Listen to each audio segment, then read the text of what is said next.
నేను అనేక సందర్భాల్లో అనేకమైన రిఫార్మ్స్ తీసుకొచ్చాను మహిళల కోసం. ఒక స్టేజ్ లో మీరు చూస్తే అధ్యక్ష, మహిళ పుడితే భారం, ఈ అమ్మాయిని ఎటమేస్తాం కాబట్టి వివక్షత చూపించే సమయం అది. ఆ రోజు నేను చెప్పాను, మీ పుట్టిన అమ్మాయి మీకు భారం కాదు, ఈ ఇంటికి ఒక మహాలక్ష్మి. అందుకే పుట్టిన ఆడబిడ్డ పేరుతో 5,000 రూపాయలు బ్యాంక్ లో డిపాజిట్ చేసి పాస్ పుస్తకం ఇచ్చి 18 సంవత్సరాల తర్వాత ఎంత డబ్బులు వస్తుందో ఆ డబ్బులు ఆ అమ్మాయికి ఒక కుటుంబ పెద్దగా కానుక ఇచ్చానని చెప్పి కూడా నేను మీకు తెలియజేస్తున్నాను. ఇటీవల నేను హైదరాబాద్ లో అపోలో హాస్పిటల్ పోతే ఒక బెనిఫిషియరీ తీసుకొచ్చి, మీరు ఇచ్చిన డబ్బుల వల్ల నేను చదువుకొని ఈ స్థాయికి వచ్చారని చెప్పే పరిస్థితికి వచ్చారు అధ్యక్ష.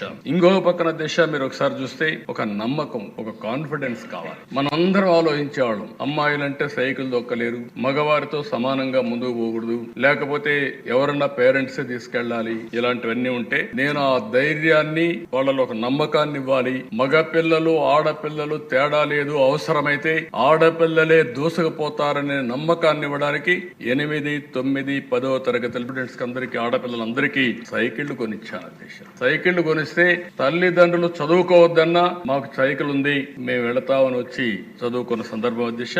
అలాంటి ధైర్యాన్ని ఇవ్వగలిగాం. ఇంకో పక్కన అధ్యక్ష, స్పీకర్ గా కూడా ప్రతిభా భారతిని పెట్టాం. నేను పెట్టిన ఉద్దేశం కూడా ఆ రోజు ఇక్కడ కూర్చున్న వాళ్ళు అధ్యక్ష అన్నప్పుడు ఒక మహిళా స్పీకర్ ని చూస్తే గౌరవం పెరుగుతుంది, ఆడబిడ్డల్లో కూడా ఒక నమ్మకం వస్తుందనే ఉద్దేశంతో ఆ రోజు పెట్టాం. ఈ రోజు అధ్యక్ష, president of India Narendra Modi గారి నాయకత్వంలో ఒక మహిళ దేశ రాష్ట్రపతి, ఒక ఆర్థిక మంత్రి నిర్మలా సీతారామన్ గారు, ఇక్కడ 3 మంత్రులుగా పెట్టాం. 21 మంది ఎమ్మెల్యేలుగా ఉన్నారు.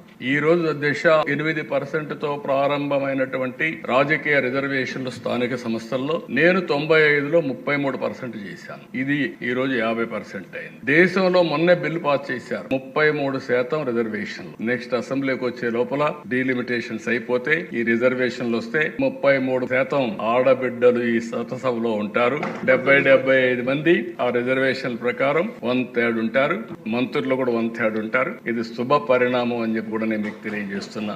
ఏదైతే నేను చెప్పానో రాజకీయంగా, ఆర్థికంగా ఈ 2 పైకి వస్తే సామాజికంగా ముందుకు పోయే పరిస్థితి వస్తుంది. అది జరుగుతుంది.